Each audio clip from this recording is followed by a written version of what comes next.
Imagine being the godfather of shock rock, famous for guillotines, fake blood, and staged executions on stage, and then spending your Sunday mornings teaching Bible study to teenagers. Or being offered $12 million for one movie and walking away because a Bible verse told you to. Today, we're looking at 7 transformations that left the entertainment industry completely speechless. These aren't stories about people who quietly got religious. These are shock value, jaw-dropping, burn-it-all-down conversions that nobody saw coming. Some of these names will surprise you. Some of them will inspire you. And one of them? He was baptized in the Thames River less than 2 years ago, and he's still counting the days. Before we dive in, hit that subscribe button and share this with someone who needs proof that God can reach anyone. Let's get into it. Mark Wahlberg. You know him from The Departed, The Fighter, Transformers, one of the biggest box office draws on the planet. But before all of that, before the Oscars and the action franchises, there was Marky Mark, the shirtless underwear model, the rapper, the kid from Dorchester with a violent criminal record who was convicted of assault at 16 years old. That's the before picture. Here's the after. Mark Wahlberg wakes up at 2:30 in the morning, every single day. Not for a workout, not for a script read, for prayer. He spends over an hour on his knees before the rest of the world even opens their eyes. His return to faith wasn't a single dramatic moment. It was a slow, grinding journey back to the Catholicism of his childhood, fueled by the realization that the road he was on led to only 2 places: prison or death. And somewhere in between the arrests and the anger, God got a hold of him. Faith is the most important thing. It's given me the strength to overcome everything. I start my day on my knees. But here's where it gets interesting. When Mark decided to make Father Stu, a film about a boxer who becomes a priest, no studio in Hollywood would touch it. Too religious, too risky, too much God. So Mark Wahlberg did what most A-listers would never do. He put up $10 to $15 million of his own money to get the film made. His own money. Because he believed God told him to tell this story. God didn't give me all this to just go and forget about him. Today, Mark wears his ashes on his forehead on Ash Wednesday, in public, on camera, without apology. He's one of the most visible Catholics in Hollywood. He promotes the Hallow Prayer app to over 20 million followers, and his 2:30 alarm clock hasn't changed. From Marky Mark to morning mass. That's a transformation only God can explain. Now, from a tough guy who found God to a funny guy who walked away from a fortune because of God. Chris Tucker, Friday, Rush Hour. At his peak, this man was the highest-paid actor in the world. $25 million for a single film. He was untouchable, and the character that made him famous, Smokey from Friday, was a cultural icon. The weed-smoking, trash-talking, laugh-out-loud heart of one of the biggest comedies of the 90s. But after the success of the first Friday, something shifted. Chris Tucker became a born-again Christian, and suddenly, the character he'd built his career on didn't fit anymore. The marijuana jokes, the profanity, the lifestyle Smokey represented. It was all wrong. So when they came to him with $12 million to reprise the role in Next Friday, Chris did something that stunned the entire industry. He said, "No, I don't want to represent everybody smoking weed. I became a Christian, and it helps me in comedy. I have to talk about other stuff. It's harder." Think about that for a second. $12 million on the table. The #1 comedy franchise in America. And he pushed it all away because his conscience, shaped by his new faith, wouldn't let him represent something that contradicted the gospel. Ice Cube has confirmed it. It wasn't about money. It was about Jesus. Today, Chris Tucker keeps his comedy clean. He's selective about every role. He hasn't gone back to Smokey. And he's proven that you can be funny without compromising your faith, even if it costs you $12 million. Now here's a story that starts with something straight out of the Bible, a prophecy from a nanny. Stephen Baldwin, the youngest of the famous Baldwin brothers, star of The Usual Suspects and Biodome. In the 90s, he was the wild child of the family, the party animal, the one with a reputation for excess.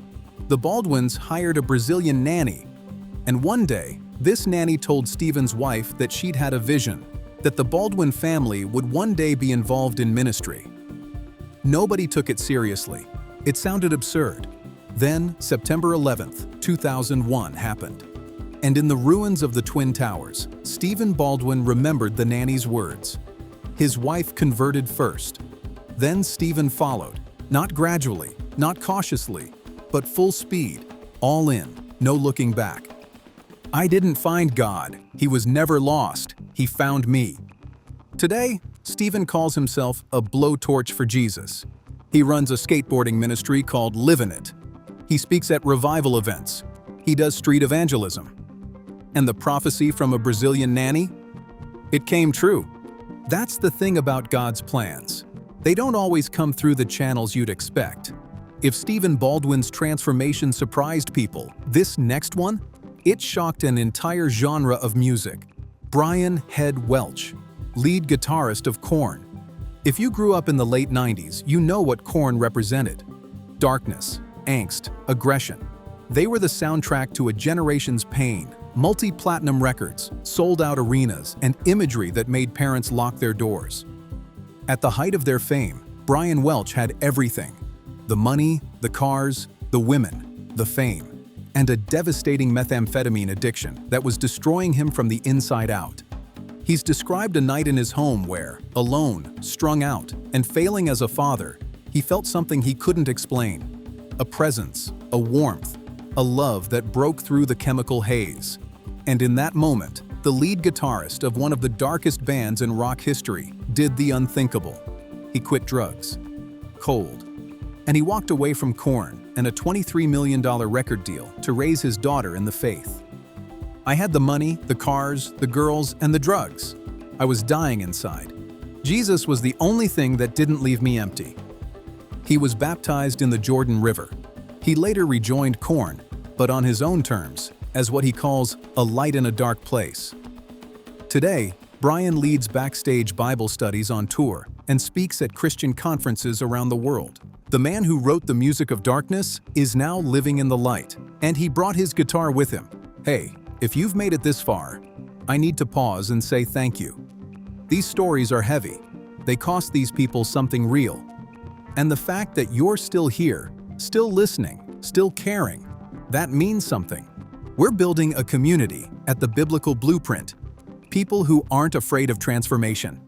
People who believe that God can shock the world by changing one heart at a time. So if you haven't already, hit that subscribe button. Drop a comment telling us which story has shocked you the most. And share this video with someone who thinks they're too far gone for God. Let's keep going, because the next 3 stories are going to blow your mind. Daddy Yankee, the king of reggaeton, the man behind Gasolina and Despacito. If you've been anywhere near a dance floor in the last 20 years, you've moved to this man's music. Over 30 billion views on YouTube. Billion.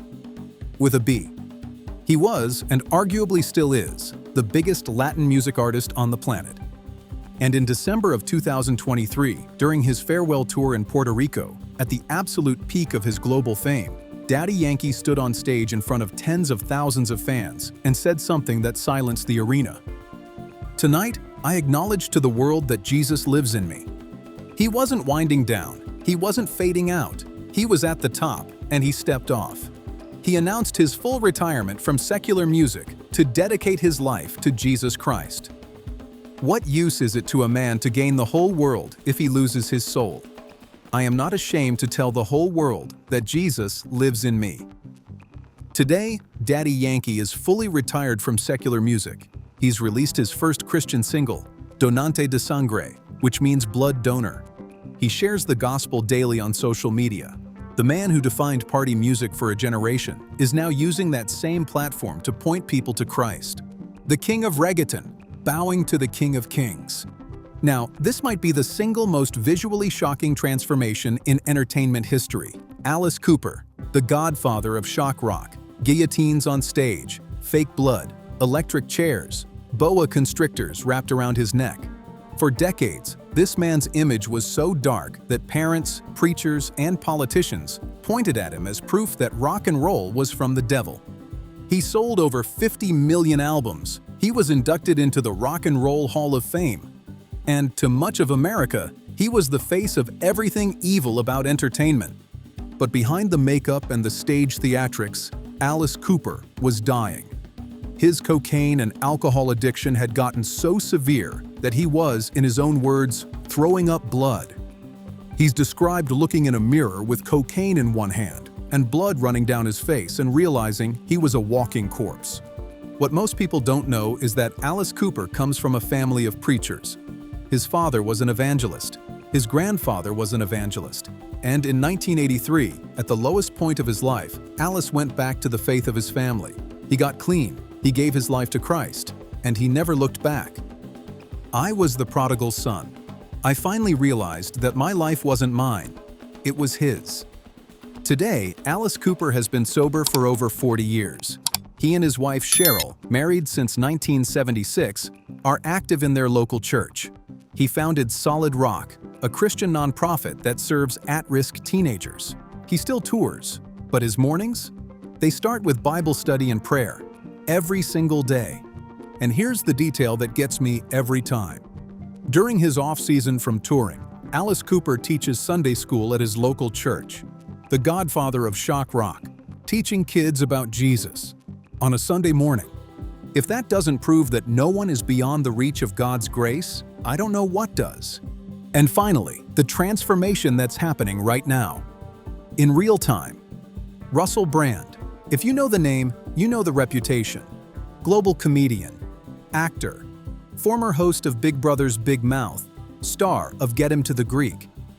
He was famous for a wildly promiscuous lifestyle, so much so that a British tabloid literally named him Shagger of the Year. He was a self-described drug addict, an anti-religious anarchist, and the unofficial high priest of secular hedonism. He was the last person on earth anyone expected to find God. But in 2024, following a period of severe public allegations and deep personal reflection, Russell Brand began reading the Bible. He picked up C.S. Lewis. He started praying. And in April of 2024, he was baptized, publicly, intentionally, and unapologetically. Yesterday I got baptized, and it was an incredible, profound experience. I'm so grateful to be surrendered in Christ. Surrendered in Christ. From a man who spent his entire career worshiping himself. That word, surrendered, carries a weight that most people will never fully appreciate. Today, Russell Brand posts daily faith updates to his millions of followers. Day 100 as a Christian. Day 200. Day 300. He reads the Bible on camera. He prays on camera. He talks about spiritual warfare, about the emptiness of fame, about the peace that only God provides. And the skeptics? They're watching. Millions of them. Following a man who used to mock religion as he walks deeper into the arms of Christ every single day. That's not a PR stunt. That's a life being remade in real time. There you have it. 7 transformations. 7 shockwaves that rippled through Hollywood, and none of them could be stopped. Mark Wahlberg went from criminal to Catholic, and now he prays before the sun comes up. Chris Tucker said no to $12 million because Jesus was worth more. Stephen Baldwin followed a nanny's prophecy all the way from Hollywood parties to street evangelism. Brian "Head" Welch walked away from a $23 million deal and the darkest band in rock to become a light on tour. Daddy Yankee retired at the peak of global fame to preach the gospel in the language of reggaeton. Alice Cooper traded a cocaine mirror for a Sunday school classroom. And Russell Brand? He's counting the days of his new life in Christ, publicly, daily, and without shame. You know, there's a verse in 2 Corinthians 5:17 that says, "Therefore, if anyone is in Christ, the new creation has come. The old has gone, the new is here." That's what we just witnessed. 7 old creations, washed clean, rebuilt, and sent back out into the world with a new mission. And the beautiful part? Not one of them looked the same on the other side. Because God doesn't do cookie-cutter conversions. He meets people exactly where they are, in the drugs, in the money, in the fame, in the pain, and He makes them new. Now, here's my question for you, and I'm dead serious about this. Who in your life would people say is too far gone? The friend who's addicted? The family member who mocks faith? The coworker who thinks God is a fairy tale? Send them this video. Because if the Godfather of Shock Rock can find Jesus, if the King of Reggaeton can bow to the King of Kings, if a man who was literally named Shagger of the Year can be surrendered in Christ, then no one is beyond the reach of God. No one. Hit that subscribe button if you haven't already. Drop a comment and tell us which transformation shocked you the most. And remember, at the Biblical Blueprint, we believe that the most shocking thing God does isn't miracles, it's transformation. God bless you. We'll see you next time.